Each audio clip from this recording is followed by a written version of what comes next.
आप मरा हुआ जी रहे हैं या जिंदा होके जी रहे हैं, ये समझना है तो इस कहानी को पूरा सुनना। एक छोटा सा घास का फूल दीवार की ईंट में दबा हुआ जीता था।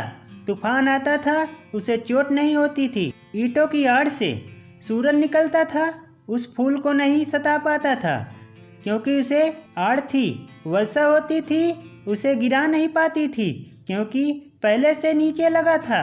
पास में ही उसके एक गुलाब का फूल था। एक दिन उस घास के फूल ने परमात्मा से प्रार्थना की, हे ईश्वर, हम कब तक घास के फूल बना हुआ रहूँगा? अगर थोड़ी सी भी मेरे ऊपर कृपा है तो हमें गुलाब का फूल बना दे। परमात्मा ने उसे बहुत समझाया, तू इस झंझट में मत पड़ो। गुलाब के फूल की बड़ी तकलीफ़ें हैं। जब तूफान आती है, गुलाब की जड़ें भी उखड़ी उखड़ी हो जाती हैं और जब फूल खिलता है, खिल भी नहीं पाता, कोई तोड़ ले जाता है। और जब वर्षा आती है, गुलाब की पत्ती बिखर जमीन पर गिर जाती है। तू इस झंझट में मत पड़, तू बड़ा सुरक्षित है। उस घास के फूल ने कहा, बहुत दिन सुरक्षा में रह लिया, अब हमें कुछ झंझट लेने का मन हो रहा है। बस हमें आप गुलाब का फूल बना दीजिए, सिर्फ एक दिन के ही लिए सही, 24 घंटे के लिए ही। पास पड़ोस के घास के फूल ने समझाया, तू इस पागलपन में मत पड़, पहले भी कहानियाँ सुनी हैं, हमारे पूर्वज इस पागलपन में पड़ चुके हैं। बड़ी मुसीबतें आएंगी। हमारी जाति का अनुभव यह कहता है, हम जैसे भी हैं मज़े में हैं। पर उसने कहा, मैं कभी सूरज से बात नहीं कर पाता, मैं कभी तूफानों से लड़ नहीं पाता, मैं कभी वर्षा को झेल नहीं पाता। पास की फूलों ने कहा, जरूरत क्या है, हम ईंटों की आड़ में आराम से जीते हैं। ना धूप हमें सताती, न तूफान हमें सताती, ना वर्षा हमें छू सकती। लेकिन वह नहीं माना और परमात्मा ने उसे वरदान दे दिया और सुबह वह गुलाब का फूल हो गया। और सुबह से ही मुसीबत शुरू हो गई। जोर जोर से आंधियाँ चली, प्राण का रोंवा रोंवा काँप उठा, जड़ें उसके उखड़ने लगी। नीचे दबे जाति के लोग कहने लगे, देखा अब मुसीबत में पड़ा। दोपहर होते होते सूरज तेज हुआ, फूल तो खिले थे मुरझाने लगे।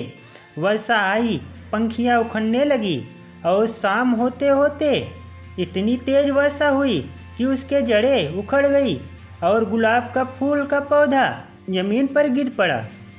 जब ज़मीन पर गिर पड़ा तो वो अपने फूलों के करीब आ गया और उन्होंने बोला, पागल, हमने पहले ही कहा था, व्यर्थ अपनी ज़िंदगी गंवाई, मुश्किलें ले ली नहीं अपने हाथ से।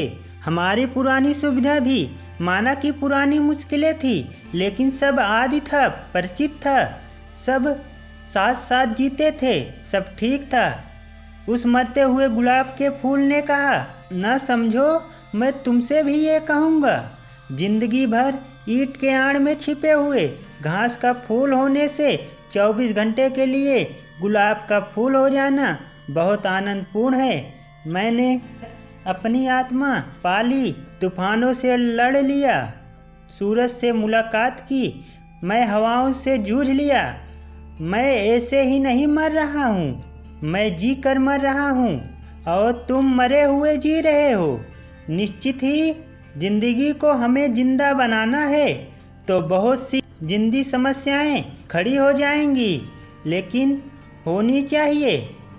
लेकिन हमें जिंदग को मुर्दा बनाना है तो हो सकता है वो अपनी सभी समस्या खत्म कर दे, लेकिन तब आदमी मरा मरा जीता है। तो मैं मानता हूँ कि नई समस्या तो होनी ही चाहिए और मनुष्य को इतनी भरोसा और आत्मविश्वास होना चाहिए कि वो नई समस्या से जूझ सके। अभी जो भी व्यवस्था बनाई गई है, वो सारी की सारी व्यवस्था भय पर खड़ी है। सब तरह के भय, सब तरह के फियर, उसका उद्गम ही फियर उद्गम है।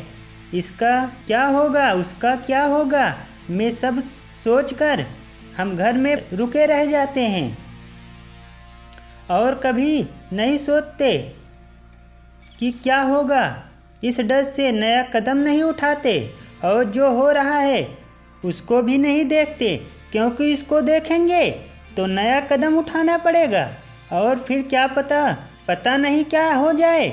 इसलिए जैसा हम उसे बोझ की तरह ढोए चले जाते हैं। दोस्त, इस वीडियो को आपको उन सारे मरे हुए अपने दोस्तों के पास भेजना है जो घर पर बैठे हैं और कोई काम धंधा नहीं कर रहे हैं, जो बोलते हैं समस्याएं बहुत सारी है, उनके लिए भी यह वीडियो है।